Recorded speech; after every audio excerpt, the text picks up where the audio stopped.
was playing.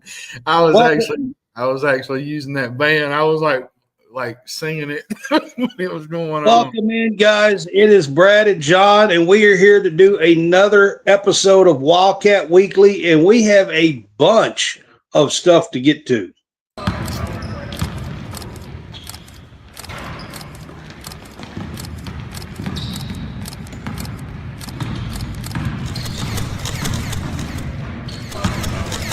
Thank you for tuning in to College SportsCast.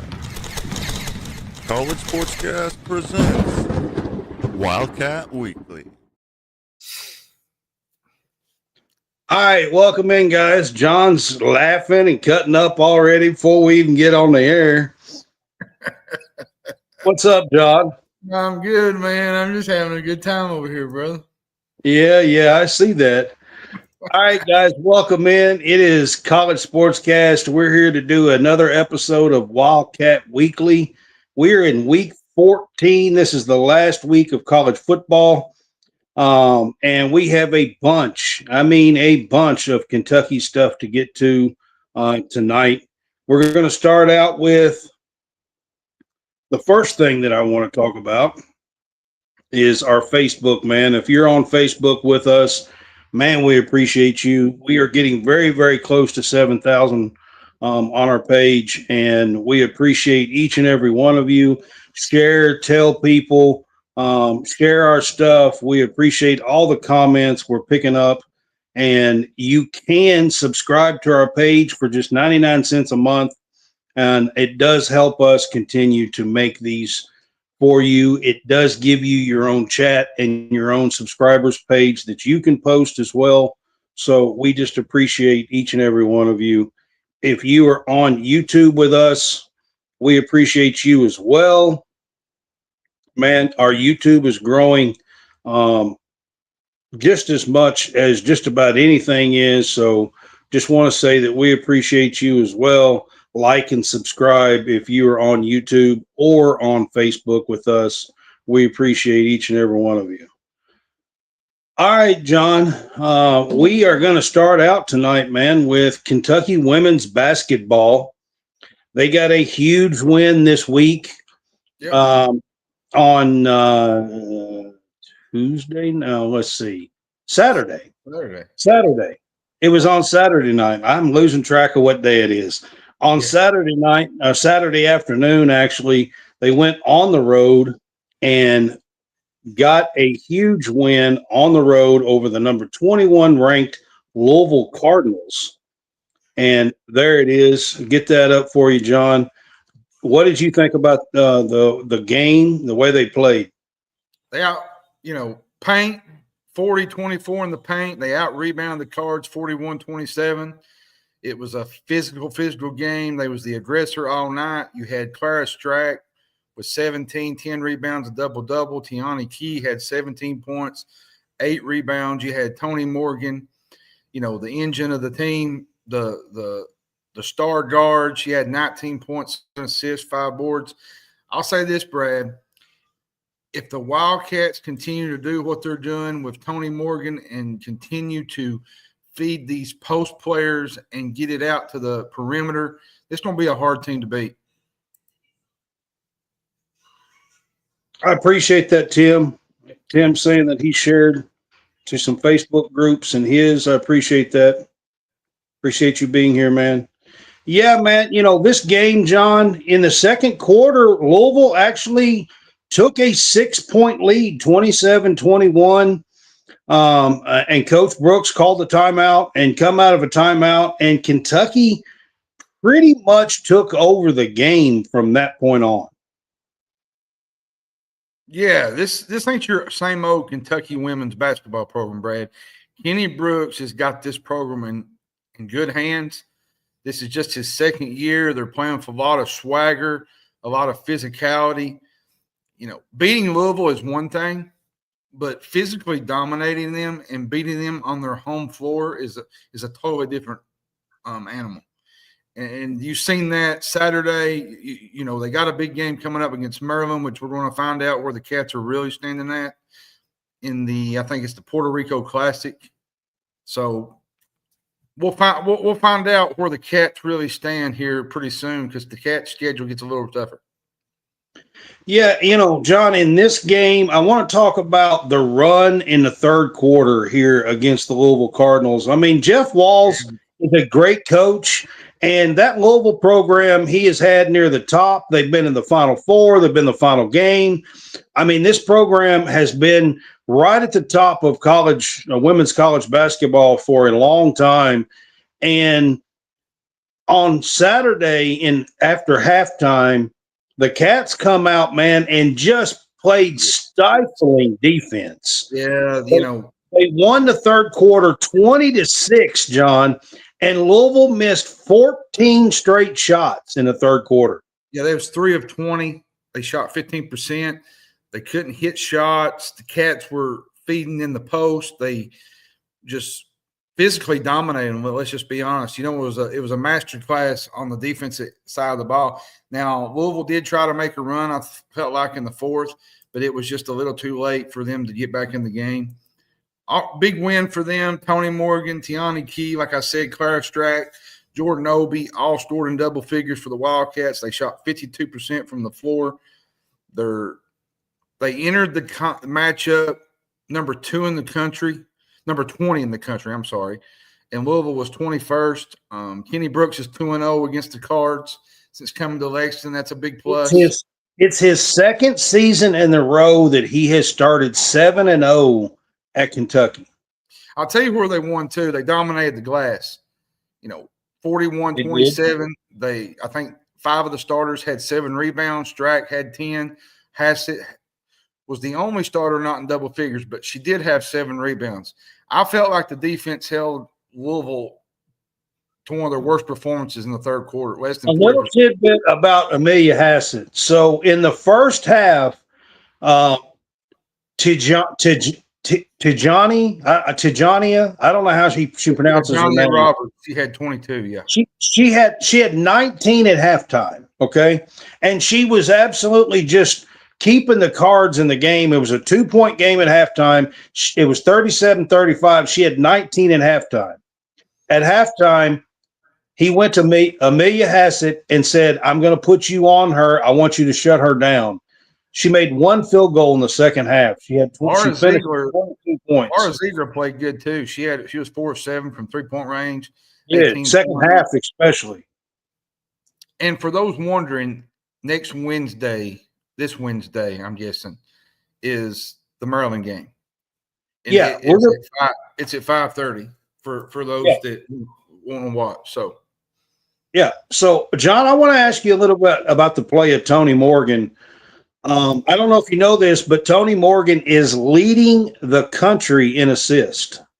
Oh, she's just doing her thing, man. 9.2, I believe, is what she's averaging. She's leading the country in assist.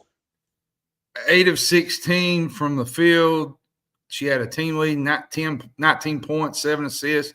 She had 5 rebounds. Clara Strack, like I said, she had her double-double. The front court for Kentucky is shining right now, Brad, and they're making a big difference in these games. I'll say this. Tony Morgan continues to play this well on the perimeter, assists, giving the girls the ball, sharing the ball around. She got to the hoop. She made some really tough baskets inside. She's only 5'8". So, Wildcats are going to be tough to beat when she's rolling like this. Yeah, and then I do want to bring up Clara Strack and Tiani Key. I mean, like you said, you've already mentioned that they've both had really good games, 17-10 for Clara, 17-8 for Tiani Key. But Tiani Key she had 4 blocks, and she had 2 or 3 just massive blocks in this game to stop runs. One was at the end of the first half, where she went on and finished an and one after a block on a fast break. And then towards the end, Louisville had cut it to an 8-point game. It was 67-59, and Louisville had cut it to an 8-point game and had the ball, and Tiani Key just laid one back and said, nope, not today. I'm going to tell you what I really thought was helpful in this game, especially in the third quarter, was when Coach Brooks went small. Yeah. You know, we had Lexi Blue, Jordan Obie, Yep. Amelia Hassett. Was it Tony Morgan? I think Tony Morgan, probably Asia Boone. Oh, it was Asia Boone. Yes, Morgan, Lexi Blue, Jordan Obie. You know, Roberts. She was getting wherever she wanted to go in the first half. She was going back everybody. And Amelia Hassett got put on. All of a sudden, she couldn't do anything. And Kentucky had their best shooters on the floor, and the game was over. Now, Louisville did start the fourth quarter on an 8-0 run, which caused Kentucky to call a timeout. Then Kentucky kind of went on another run. Listen, I'm not taking anything away from Louisville. Louisville's a good team. Kentucky was just a lot better today. And, you know, like we said, Kentucky follows this up with a big non-con game. Maryland coming up in San Juan, Puerto Rico. Maryland 6-0. They're looking like one of the top teams in the country that's going to be playing for a Elite Eight, possibly a Final Four. But let's say this, Kentucky is good too. Actually, that number is wrong. Today, a new poll come out. Maryland went up to number 7. They are now number 7 in the new poll. They were number 9 last week. I had put this in. They're now number 7. The new poll come out today. So, and Kentucky went up to number 16 in today's poll. So we got a matchup of number 7 versus number 16. John, this is part of Feast Week. Yeah, this going to be a fun game. I like this game. You know, point guard play is going to be fun to watch in this game. You know, an early season loss, I don't think is really going to hurt you in this type of game, Brad. But I would love to see the Lady Cats win a game like this. Early in the year, put it on their resume, you know, build for the NCAA tournament seeding-wise. Those quad one wins and things like that matter. I've always said it. The committee, when you go to Selection Sunday, they look at this whole week from every single angle and every single team and how they produce in some of these tournaments. Yeah, this is like the Puerto Rico Classic. This is part of Feast Week. They are going out to San Juan, Puerto Rico, and flying out. They're playing 2 games. There's one on Wednesday and one on Friday. The one on Friday is a small school, Morgan State, but they do have the one big game here on Wednesday night. I think it's at 5:30 Eastern time. Is that right? Yeah, it's 5:30 Eastern time. Yeah. Yeah, I think it's 5:30 Eastern time. There, it's probably a different time compared to here. Oh, yeah, I'm sure it probably is. So they're probably playing earlier, maybe later. I don't know yet. But the time difference is a big difference when you're playing in Puerto Rico. Yeah, but it's 5:30 Eastern time for everybody. But like you said, it's 5:30 Eastern time here. Now, we'll tell you guys, it's on some kind of weird channel down there, Flow Sports. Yeah. I don't know what that is. Have you ever heard of it? Yeah, I've heard of Flow. It's a new network that's been out for a bit. So I'm going to guess the only way anybody can see it is to pay for whatever you have to for Flow Sports. With this game, unfortunately, I'm going to look into it before Wednesday, but I have not done it just yet. But I will be following this game very closely. I'm hoping that the women can go in and continue the climb. This women's team. The one thing I like about this women's team and Kenny Brooks, man, is he builds confidence. Let me tell you something else that I noticed. They're very confident. I was looking at the score, the box score. Tony Morgan was plus 12. Yeah. Yeah, I mean, she's been playing. She had 19 points, 7 assists, only 1 turnover in this game. That's all she had was 1 turnover. Played 38 minutes. She was 3 of 4 from the free throw line, 8 of 16 from the field, and 19 points, and she was plus 12. Yep. Now, I'm telling you, if you ain't got a chance to watch these girls, I posted it Sunday.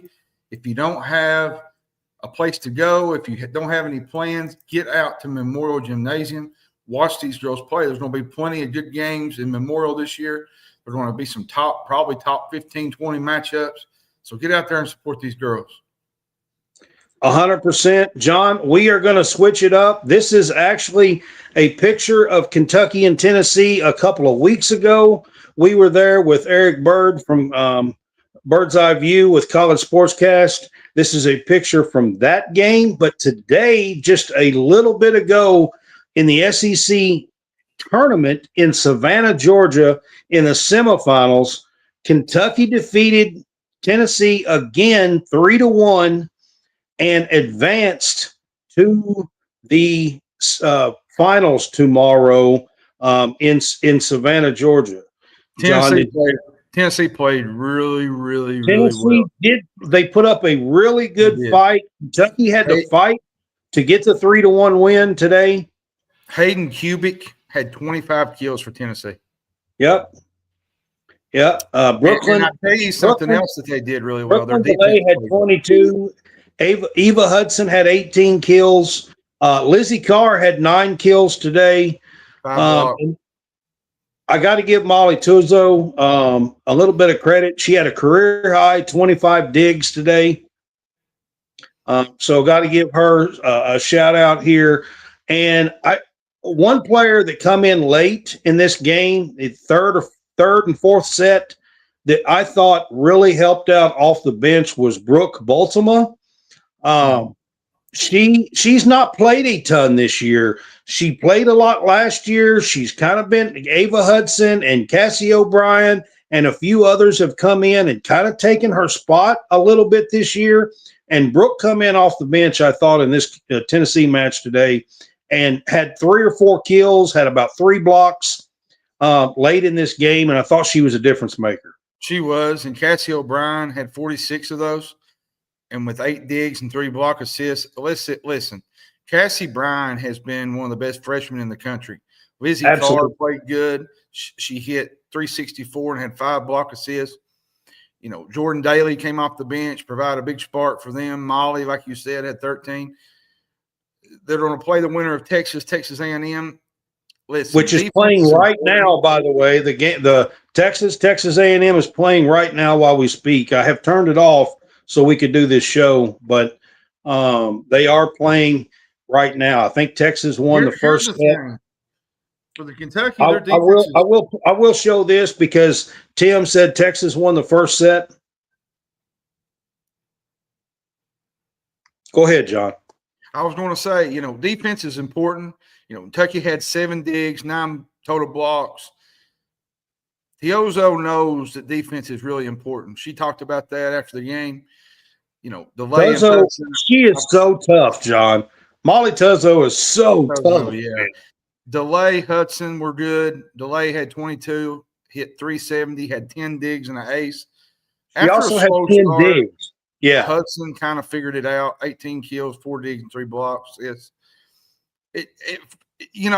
The stars weren't the only ones doing it. It was some of the role players, the bench players. They was just getting it done for the Cats. See, that's where they have a lot of depth. Yeah, Washington come off the bench. Baltimore come off the bench. Excuse me. Sorry. But, yeah, man, I mean, they get a lot of production. They do. And that's why I feel like they have an advantage when you go into this tournament, this NCAA tournament. They got depth, and they got enough depth to get to the Final Four and outlast a team that sort of don't have that kind of depth. I mean, once you get to the NCAA tournament and you start getting to some of these better teams, they kind of do. You're going up against a little bit better competition, yeah. But tomorrow is the finals of the SEC women's basketball or women's volleyball tournament.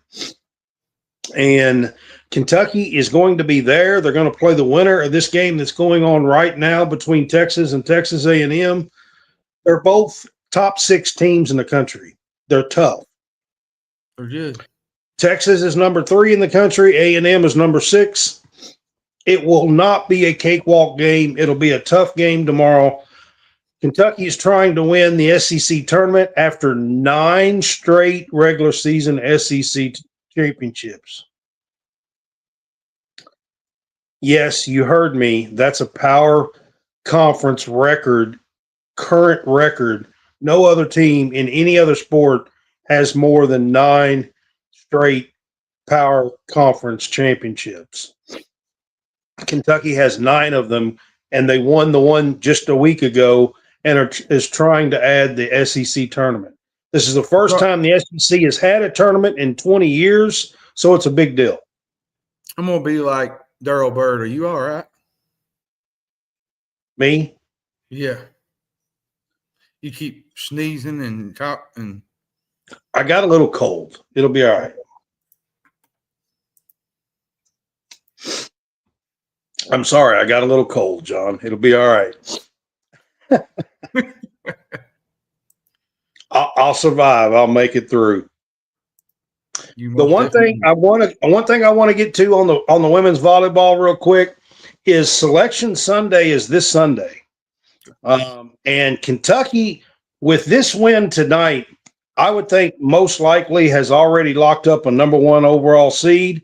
Yeah, Nebraska, I'm sure will get the top number 1 overall seed. They're still undefeated, but Kentucky is number 2 in the country. And no matter what happens tomorrow, I feel like Kentucky will likely be a number 1 seed. Yeah, they're probably going to be a 1 seed. Nebraska's probably going to be the top overall 1. It's going to be interesting who gets those last 2, though. Well, Texas is playing for 1, and honestly, if A&M could run it out and beat Texas tonight and Kentucky tomorrow, they might slide into a number 1 seed. It's not going to be an easy game, Kentucky tomorrow. Either way you look at it, Texas A&M, both of them are really good. Texas pushed them last week, so Cats got their work cut out in front of them for tomorrow. The other number 1 seed could come from the ACC. Most likely could be Pitt or Stanford from the ACC. And I would say those are the teams that's probably in the running for the number 1 seeds in the NCAA. There's 64 teams that make the field. The Selection Sunday is this Sunday, which will be November 30th, I believe, if I'm not mistaken. And the games begin December the 4th, I believe, in the NCAA tournament for NCAA volleyball. So it's coming up here early. It'll be going on the first 2 or 3 weeks of December.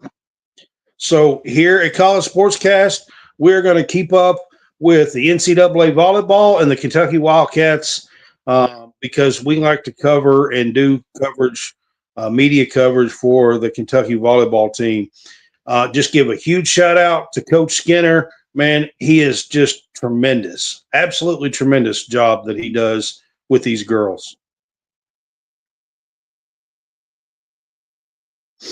All right, John, we're going to get to men's basketball. So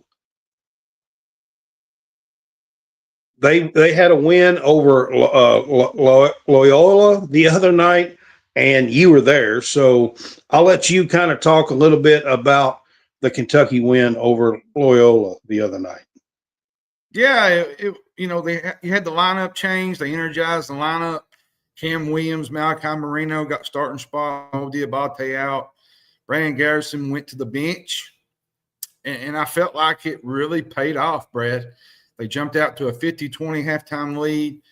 The ball movement was a little better. They rebounded the ball better. I felt like the energy on the defensive side was there that had been missing against Michigan State. Marino and Garrison played probably about the same amount of minutes in the first half. The difference was Marino with his 2 assists. Garrison, I think, finished with 1. The thing about Brandon Garrison, Brad, I've said, is his inconsistency. One week he looks like, he's going to take over a game, and the next week he just looks like he's not in a groove. And I feel like, me and you talked about this, I really feel like Malachi Marino should be at the 4. I mean, I thought Marino played good. He blocked some shots. He had 8 or 10 points, I think, the other night. And I thought he played pretty well. Cam Williams was also in the starting lineup, and I thought he might have been one of the better players on the whole night. He was. This was his best stretch of the year. 20 minutes, 7 points, 5 rebounds, 3 assists. He had the 1 steal that led to a dunk, and he provided a spark that Mark Pope had been seeking from him. In the second half, like you said, it was more the same. They kept the pressure on. You know, I'm going to tell you this. I know some people are saying, well, you don't get much out of these games, but it helps your development of some of these players to win these games and kind of get right for a bigger game. I don't think these games are that bad of games, but you got to play these games to get to the big games. And you know, I've heard people say, "Well, I hate playing these games. These games are terrible. You don't learn anything." Well, no, you learn a little bit. You learn a little bit about your team. You try to mix the lineups up. You try to develop some of these guys to let them play some minutes and figure out what you can do later in the year when those kind of times come up. Yeah, I mean, you got to develop players. I mean, you can't play 13 games against the top 13 teams. Nobody does that. No, I agree with you. It's, you know, and then you had Pope kind of mentioned a little bit about, you know, the shift going to the 4, like with Muhammad Diabate with his ankle injury. I think he had in Madison Square Garden. Cam Williams took that spot.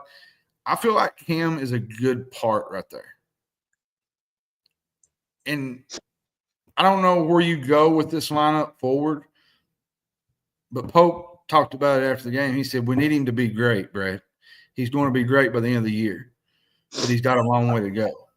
So, I mean, I actually thought Brandon Garrison played a better game the other night off the bench as well, to be honest. I did. You know, the defense was better. They held the Greyhounds to 29%, 21 from behind the arc. They forced 16 Loyola turnovers. I think they scored 33 fast break points. In the end, you know, 42-point win.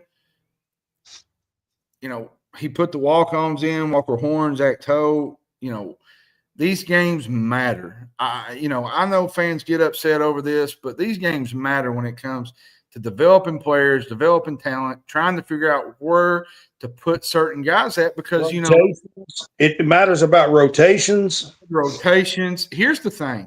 Jaden Quainance is coming back pretty soon. We all know that. And I've seen everybody say, well. Most people that have common sense know that. Have common sense know that. Yes. I've seen some say, oh, he ain't coming back. He's going to be on the bench all year. He's going to be another Shaden Sharp situation. Listen, the guy would not be doing what he is doing on the court. Working too hard to try to get back. Working too hard to get back. I was on the court Friday night. I watched him up close. He was dribbling the ball. He was doing layups. He was doing everything. Now doing 2-on-2 drills. Yes. Physical contact. He's not going to do that if he's not going to be able to come back. I'm sorry. It's just not. So, no. Like I said, in the night, they won this game. They play Tennessee Tech the day before Thanksgiving, which is Wednesday. Yep. And then they play North Carolina. So we played Tennessee Tech on Wednesday night, and then we have a little bit of a break here after this game. My guess is the kids will get, maybe get to go home if they choose, if they want to, and have a little bit of a break. But before that, this game, John, what I would like to see is I would like to see somebody just come out and continue through the 40 minutes. A couple of players come out and play a full 40 minutes. My problem so far with this team is we don't really have, I told you the other night, the effort. Well, it don't seem like we have a killer instinct. No, it's not there right now.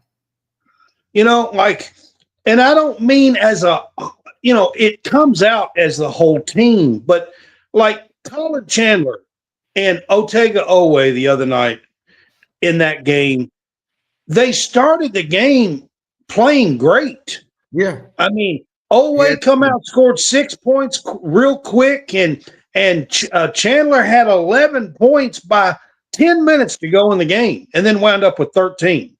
Well, he had the defensive pressure early. They start out great, and then they just disappear.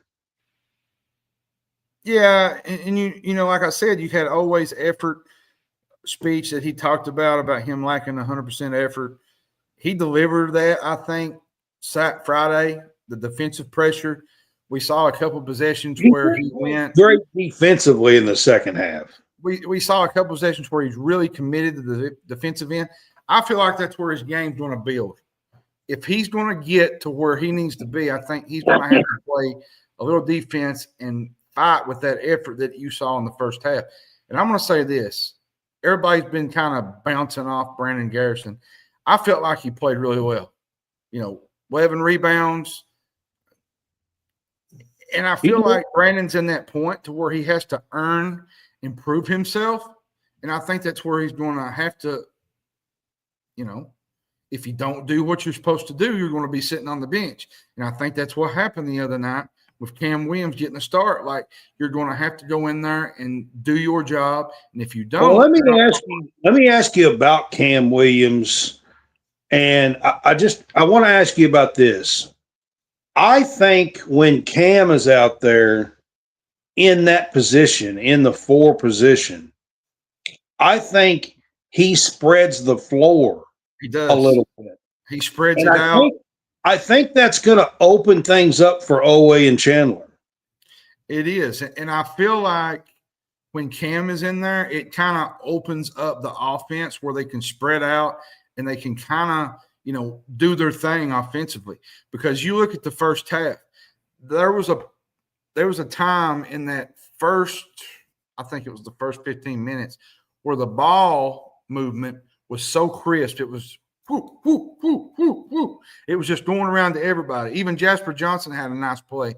I texted you during the game. I said he put the man on skates. And yep. I mean, there's so much talent on this team, Brad. And I know people are down on this team, but there is a part of me that says this is not the end result. And I'll say, it's early in the season. All these fans that are doom and gloom, honestly, as far as I'm concerned, you can go on somewhere. Like I just don't have time for that. Now, if we're in February and we're still trying to figure it out, then maybe. I mean, Well, here's the thing, Don. If you look, I'm pretty sure we're still in November, right? It's still November, right? Yeah. I mean, I'm pretty sure it is. As John Rothstein says, it's still November. I'm pretty sure it's still November. The best I know. To be fair, on the fan side of things, you're going to have to start winning some of these non-con games that are top 25, like the St. John's. When December rolls around, if they can't win a couple, 2 or 3 of them, why there might be something to worry about. Maybe some talk, some conversations. Yeah. But here's where I go with this. I know everybody's saying, well, we don't have this. We don't have that. We don't. Listen, Jaden Quaintance changes the whole dynamics of this basketball team. To me, he's the best player that's going to be on the court for the Cats, besides Oway. Top 15 pick. Shoot, maybe top 5 or 6. Top 5 or 6. He can spread the defense. He can rim protect. It opens up the defense to play better. Plays with power. Guys, it's been a long time since we had a player that played with the kind of power that Jaden Quaintance is going to play with once we see him on the floor. Eating the glass, the rebounding, the defensive focus, attacking the rim. I mean, I'm trying to think back. I mean, maybe a Julius Randle, maybe. I mean, I can't even think of a guy that played with that kind of power in the last 10 years.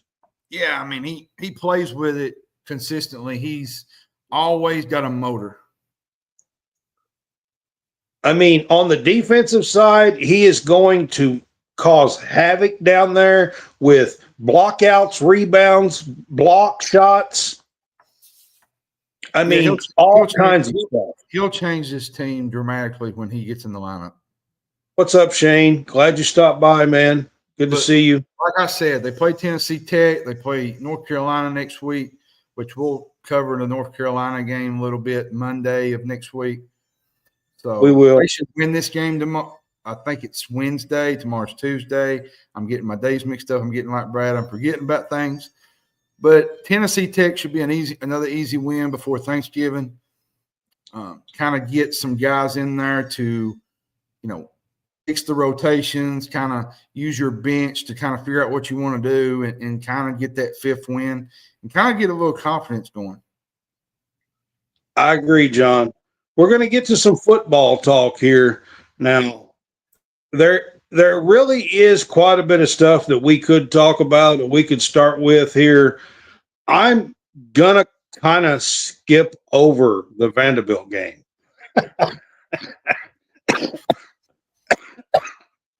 I'm sorry, guys. John, if you want to talk about it for just a second, you can talk about the Vanderbilt game. I'm opening the door. I mean, it wasn't pretty.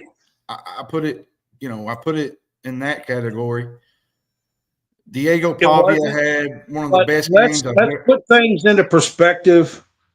Vanderbilt has a legit shot.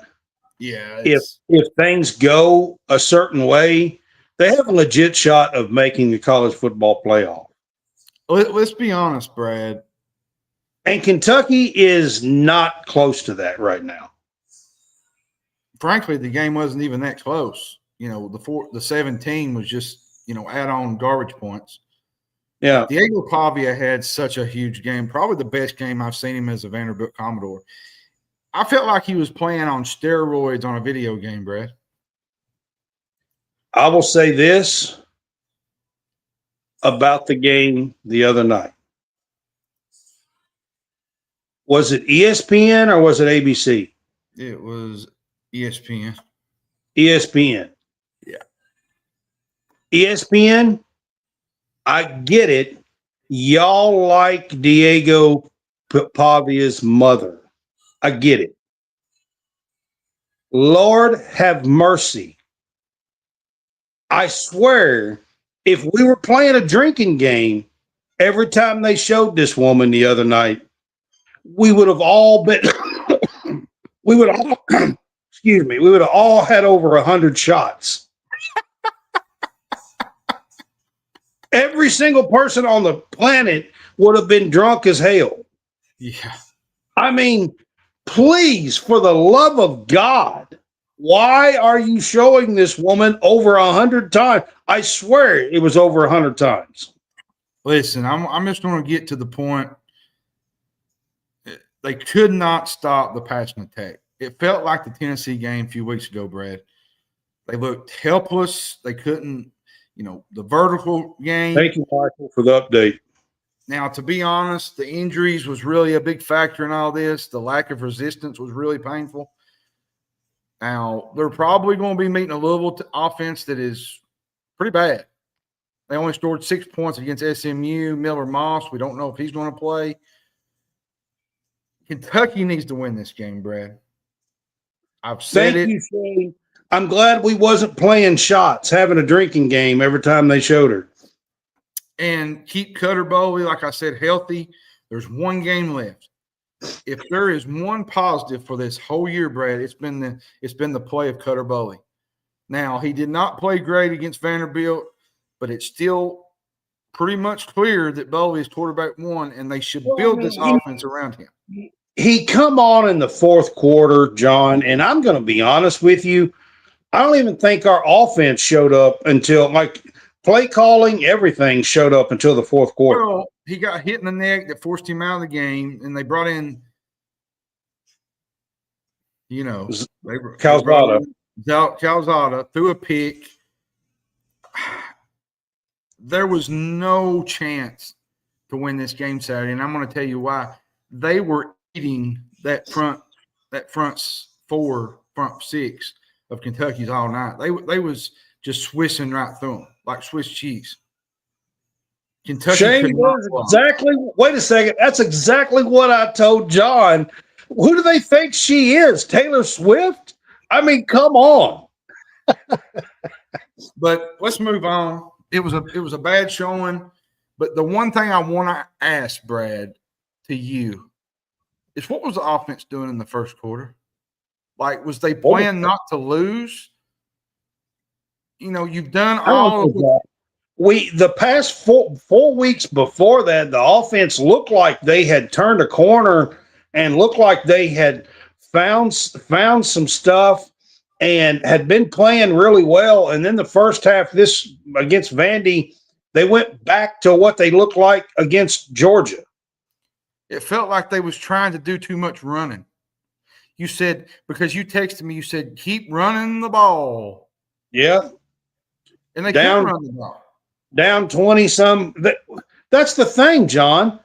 We only had like 31 yards rushing all damn day. The whole game. Why are you running the ball down 30 points, 25 points, 30 points? Well, probably to keep everybody healthy and ready for Louisville. But at the same time, if you've not been able to run the ball all night, well, why don't you throw the ball like with the Miller kid? He made a big catch late.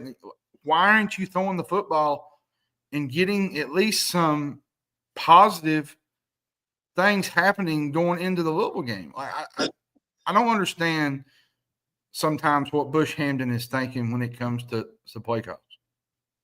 Well, in the defense the other night, I mean, Lord, the defensive backs, I think they were playing with their 7th or 8th string guys for part of it, and you could tell. It was tough. I mean, honestly, you could tell. All right, getting to this Louisville game that's up on the screen here. I mean, Kentucky is playing for a shot here at a bowl game this weekend. It is on the road in Louisville. Louisville's lost 3 in a row, John. They really have not played well lately. They've not. They've been injury plagued all season long. You know, the quarterback was out this past week. I think they had 6 points, if I'm not mistaken, against SMU. This is Louisville's 3rd loss in a row. They're 7-4. They was what? Was it 7-1? Yeah, they were 7-1. They've lost 3 in a row. They was 3 of 12 on third downs. They could not get anything going through the air. SMU almost had 500 total yards, Brad. Yeah. And they lost to California. They lost to a mediocre Clemson team. Virginia in overtime. Yeah, that was earlier. And then this past week, they got trounced by SMU. I don't know if the quarterback, Miller Moss, is going to play. Isaac Brown has been out the last couple of weeks or more. I'm not sure. I do know Chris Bell is not playing. Yeah, Chris Bell, the wide receiver, is not going to be playing. They've already announced that. So they are missing some pieces here from this Louisville team. If Kentucky has enough players to be healthy, especially on defense, I do believe, John, this is a winnable game.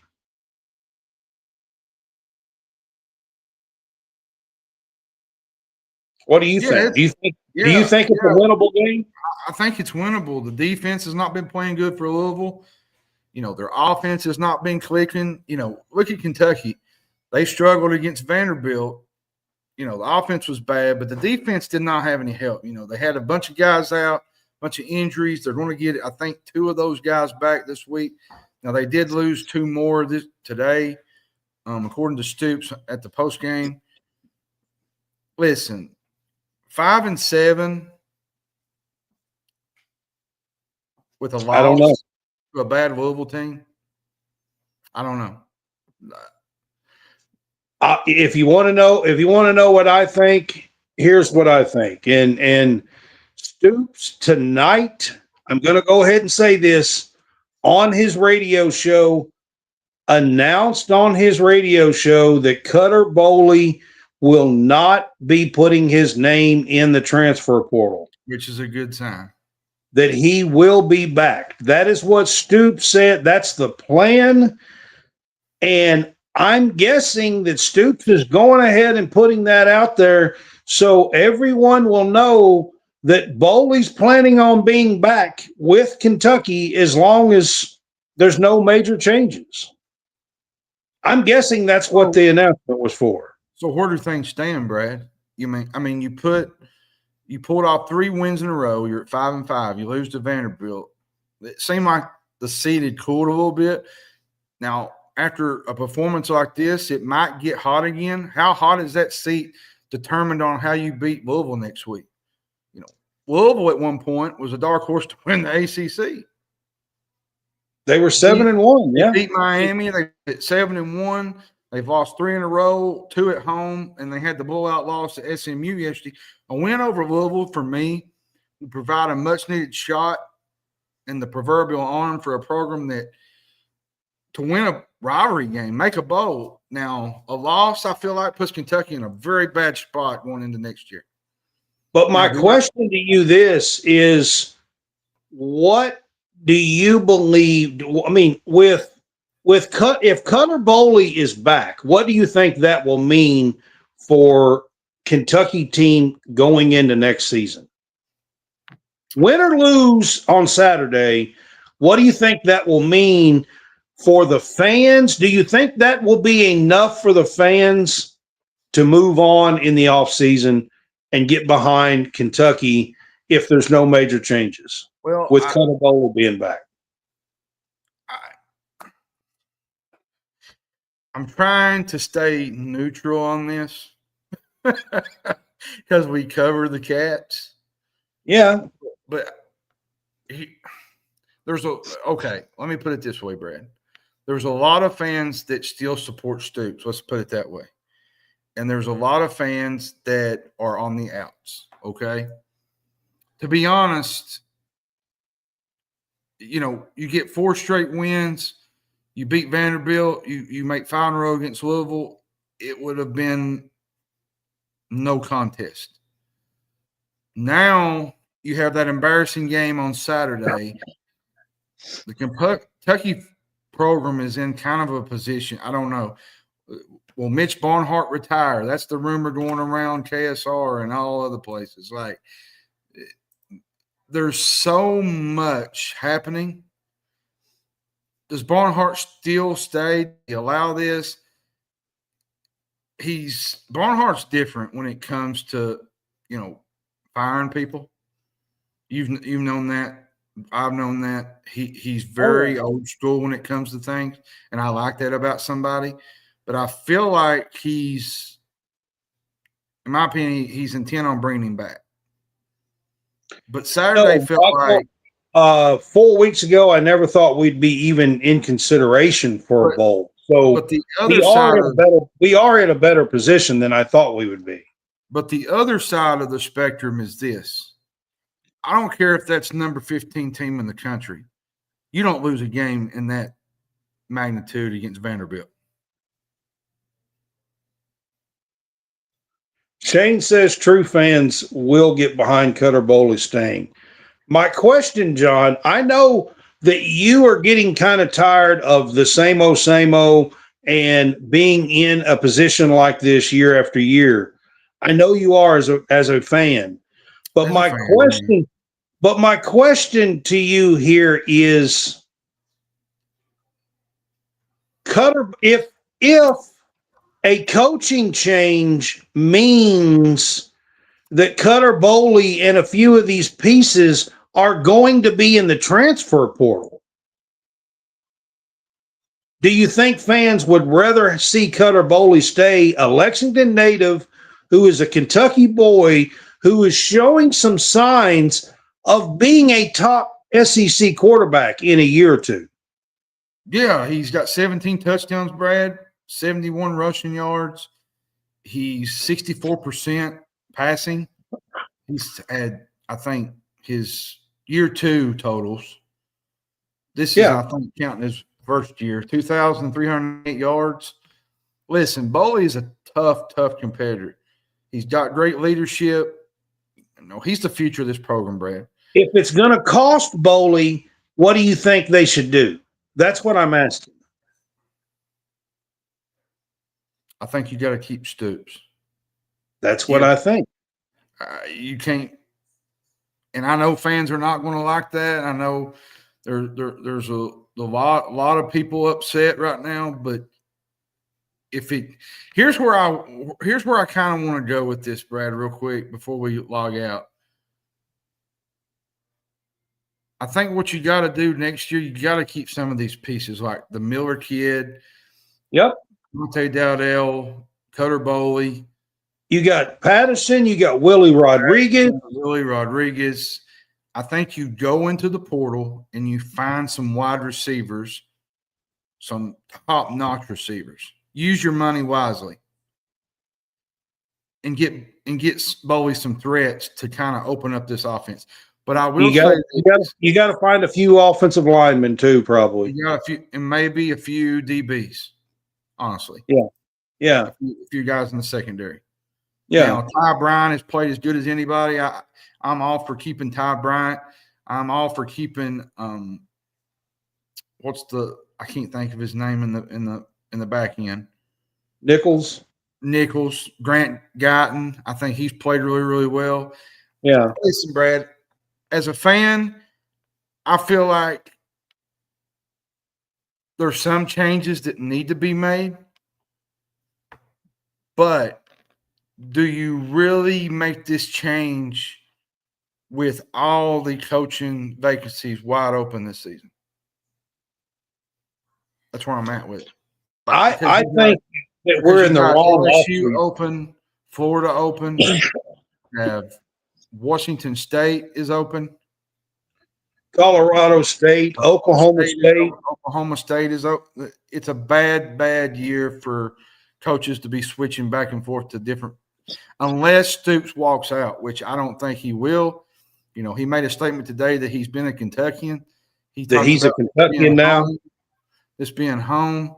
So I know fans are not going to be happy about it. And then tonight on his radio show, he announced that Cutter Boley will not be in the transfer portal and that he will return next year. So I think that's all positive signs. I really do. Michael Coleman made a good point. You talked about this a while back. You said, do you feel like the Stoops situation is similar to Cal? Yeah, it is. I mean, I feel like it is in a way. I mean, I'm hoping that with Cutter Boley and possibly a new offensive coordinator that we can see a major improvement. But do they really go out and get an offensive coordinator, though? That's the question. Like, do they bring – there's a few contracts expiring, coaches' contracts. Let's go get Chip Kelly. He was just fired today. Just saying. And the thing is, like Stoops made a comment about today. He said he had sit down with Barnhart a couple of times and said that there were some coaches expiring. Their contracts were expiring. Yeah. He would sit down with Mitch at the end of the year and decide all that. So, I don't know, Brett. I feel like you bring him back, you see what happens.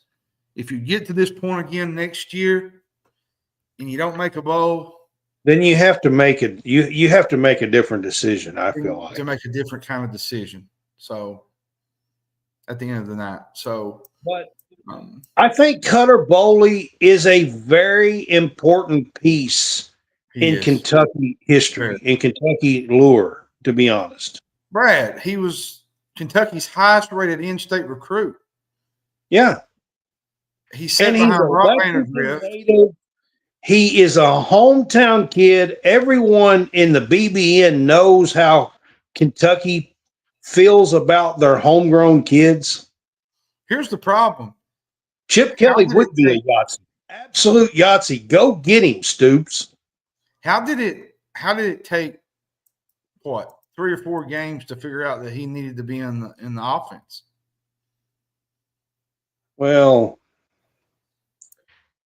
I mean, it was 2 games, but I don't know, man. I think they went out and spent a bunch of money, and because they spent money, they felt like they had to try Calzada, to be honest.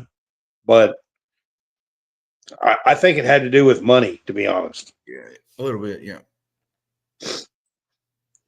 But Boley is the future of this program, and I believe that he is going to be key on what happens with this program.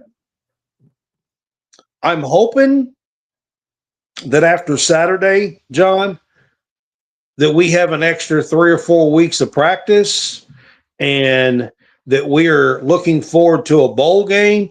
I don't care if it's the Texas Bowl or if it's the Las Vegas Bowl or if it's the Liberty Bowl. I don't care what it is this year. We didn't get to one last year. It will give us money and income quite a bit overall from the SEC and from the bowl. $4, $5, $6 million, depending on what it is. Somebody had made a comment today, said that I didn't care if it was the Cheerio Bowl. I mean, honestly, it'll give us an extra 3 to 4 weeks of practice, which will be really good for a lot of these kids that haven't got a lot of playing time this year. Exactly. And it will just grow this program in the off season with a bunch of young freshmen and sophomores that next year should be ready to go, especially with an extra month I'm of practice. I'm going to add to this before we get off the Louisville game. You're coming into this game, Brad, beat up. Louisville's beat up. Kentucky's beat up.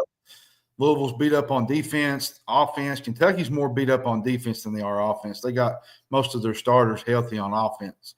Now they had a few out. They had a few guys out, but not many like they do on the defense. You approach this game like a bowl game, okay? This is it. You lose this game, you don't go to a bowl, you don't get the extra practice, you don't get anything. And Louisville is absolutely reeling right now. They are. If Kentucky could go in there and kind of keep the offense straight and not, kind of make the same mistakes they did at Vanderbilt. You have to come out fast on offense. You can't lollygag around, run the ball 6 times out of 9 plays. You've got to put some pressure quickly on this Louisville team. Get them down. What, say 17-0, 21-0, or 10-3 even. You've got to put some pressure on them early in this game to get them out of their ordinary ways. You've got to figure out a way to get them down early to make them and punish them. Let me even just go back to say like the Florida game, to where the point of submission. Yeah, put them away. Yeah, exactly. 100%. And I feel like, to me, that Kentucky can do that. But going out on the field is a different story. This is a big game, Brad. I say that not even as the future of the program. I feel like this is a big game because a lot of people are going to criticize this game if we lose. Because this is more than just a rivalry game to me. This is about a future. Yeah, this is about the future of the program type game. I feel like. Yeah, I'm with you. I just feel like a game of this magnitude, you lose this game, and a lot of fans were saying, early in the year, well, if they go back-to-back 5 and 7s, will they bring Stoops back? Well, if they get to a bowl game, they most likely bring him back. Now, you lose this game, you go back-to-back years 5 and 7. 2 bowls that you've missed. They were 4 and 8 last year, technically. 4 and 8, so, but still 2 back-to-back misses on the bowl seasons. Fans are not going to be good. I can just leave it at that. The only thing we're going to have to hold our hat on is Cutter Boley, possibly, and a few of these other pieces to go with him. But let me it's not just Cutter Boley. A few of these other pieces have got to stay with him. Does the Kroger, I was trying to think what I was getting ready to say. Does Kroger Field next season Do ticket sales go down with a bad If year? Cutter Bowley and a few of these pieces are back, I don't think it will, because I think fans will be excited, because Cutter Bowley will probably be considered top 5, 6, 8 in the SEC next year. But what I'm saying, Brad, not getting to a bowl game, though, does that push a but few fans away? Pre-season, in the offseason, there's going to be a lot of talk of the growth of Cutter Bowley. He's going to have a lot of expectations. And if Cutter Bowley's back, I think Lexington fans, Kentucky fans will come to see Cutter Bowley. I'll tell you another thing that could go south if it does. I'm not saying it will, but the portal. You lose a bunch of guys, though, and go down quick. I said you got to keep some pieces with him. That's what I'm saying. You lose a couple guys, and they're gone into the portal. You have to keep some pieces with some of these nice young pieces with Cutter Bowley. What you got to do, you got to go into the portal. You got to get some linemen, some offensive linemen. Get some DBs. I'm not talking just any DBs. I'm talking pay some of these DBs some money. Yeah. Some top-notch guy, Alabama guys, LSU guys, somebody that has been in the SEC, to compete at a high level, and get some wide receivers, because you're losing Macklin. You probably want to have to get a backup running back with you're losing Kendrick Law as well. Law, which is a big loss. So you're probably do you lose? No, I don't think you lose. Do you lose JJ Hester too? I think so. I believe Hester was a senior. That's 3. So you're probably going to have to dive into the portal and get three or 4 wide receivers. What you already got in Miller, I think Farrier, is he back next year? You got the 2 Miller kids. You got Hartley Gilmore.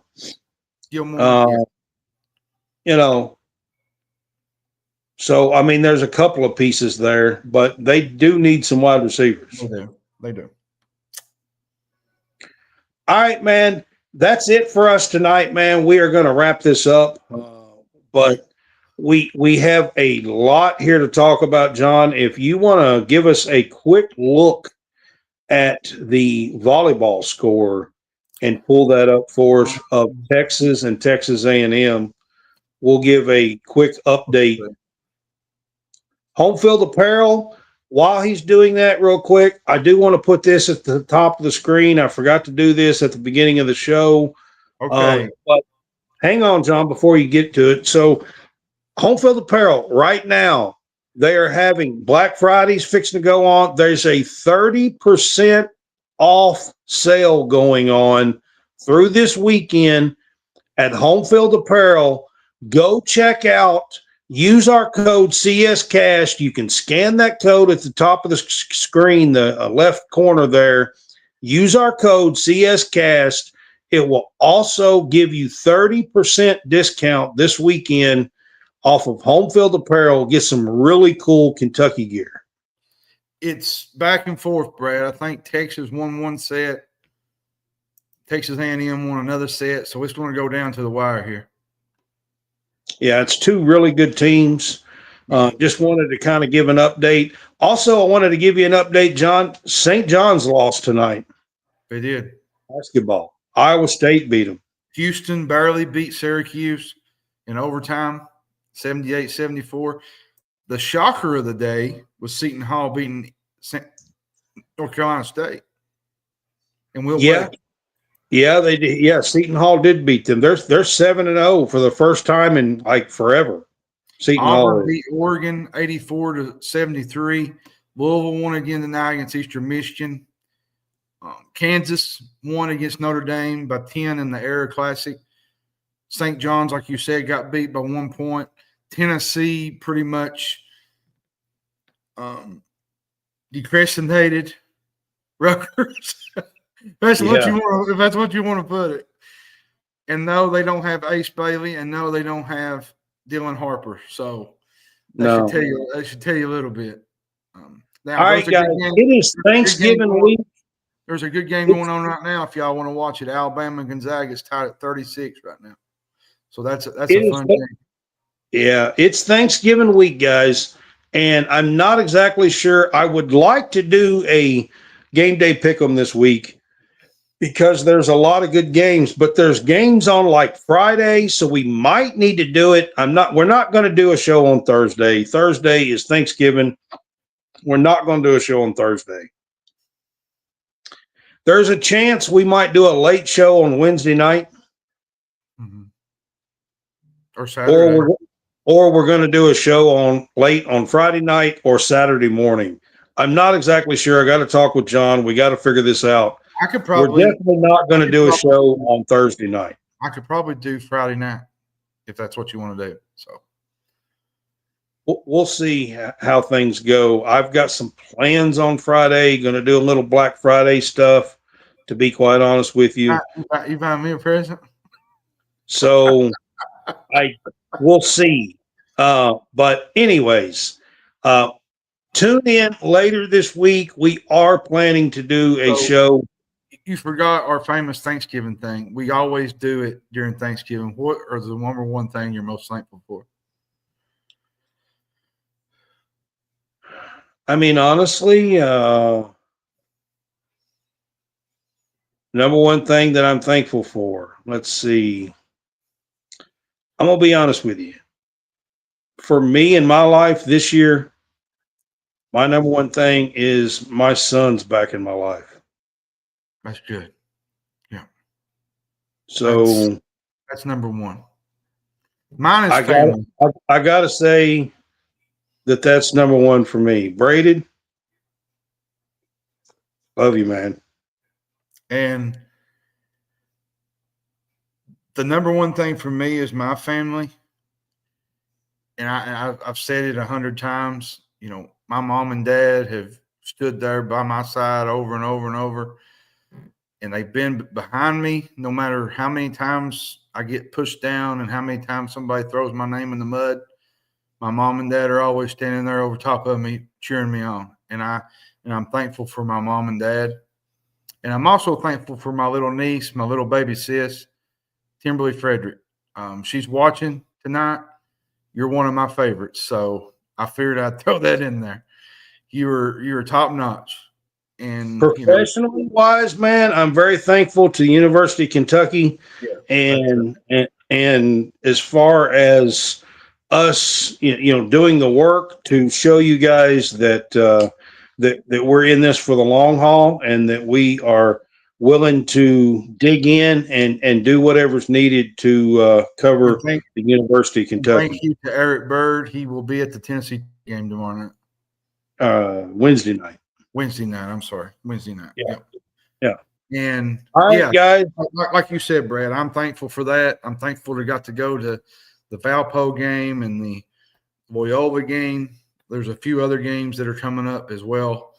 I'm just thankful for Deb Moore, Evan Crane, the whole crew there at the whole University of Kentucky, the whole university, for allowing us to do this and to get the opportunity to do this, because this is our one and only chance. And you talked about that early. You're getting at an age where this is it. I mean, it's and we're making the most of it. So, which is awesome. And by the way, Brad, happy Thanksgiving. Don't eat too much pecan pie. I already had a piece or two. So, I started early. Everybody, don't get him started on the pecan pie. I have to hear it from him every day. I started early. You did. But if we don't see you before Thursday, hope everybody has a happy Thanksgiving. We might see you guys on Friday night to do our game day pick'ems. Now, there's some games on Friday. If we do Friday night, that we won't be able to cover because there's like 4 or 5 games on Friday night this week that are really good games. And I think the Maui Championship is on Wednesday night. So, yeah, there's. Oh, by the way, I just want to say this. Go Cowboys. Beat the Chiefs Thursday, baby. Go back to the Lions Thursday. Yeah. Hey, we beat the Eagles yesterday. I don't want to hear it. All right, guys. Y'all have a good night. We will see you later in the week. Yeah, have a good one. Happy Thanksgiving.